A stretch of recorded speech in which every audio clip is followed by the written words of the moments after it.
నారాయణ వరుసగా విజయవాడలో తిరుగుతున్నారు. తాజాగా ఉదయం పూట్ల ఇళ్ల మధ్యలో వరద నీరు చూస్తే సాయంత్రానికల్లా ఆ నీరు పోయేటటువంటి విధంగా ఏర్పాట్లు చేసుకొస్తున్నారు. తాజాగా కండ్రిక బోస్ నగర్లో ఇవాళ ఉదయం ఇళ్ల మధ్యలో వరద నీరు నిల్వ ఉండడాన్ని పరిశీలించారు.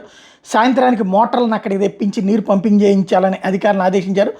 మంత్రి ఆదేశాలతో యుద్ధ ప్రాతిపదికన మోటార్లతో నీటిని బయటికి పంపింగ్ చేయడంతో పూర్తిగా నీళ్లు తగ్గిపోయింది.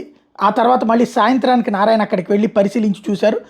అదే సందర్భంలో విజయవాడలో మొత్తం 32 వార్డుల్లో వరద వచ్చినటువంటి విషయాన్ని గుర్తు చేస్తూ 61 నుంచి 64 వార్డులో ఇంకా స్వల్పంగా నీరు నిలిచింది. వరద నీరు పంపింగ్కి సమయం పట్టింది. జర్నలిస్ట్ కాలనీ మినహా మిగిలిన అన్ని ప్రాంతాల్లో నీరు పూర్తిగా తొలగిపోయింది. చంద్రబాబు గారు ఆదేశాల మేరకు నేను ఈ పని సిన్సియర్గా చేసుకొచ్చానని చెప్తున్నారు. 11 రోడ్లలో సాయంత్రానికి చుక్క నీరు లేకుండా తొలగించామని ప్రకటించారు. రాత్రికి 11 ఫైర్ ఇంజిన్లతో రోడ్లన్నీ క్లీన్ చేస్తామని, జర్నలిస్ట్ కాలనీలో ఉన్న నీటిని కూడా రేపు పంపింగ్ చేస్తామని ప్రకటించారు.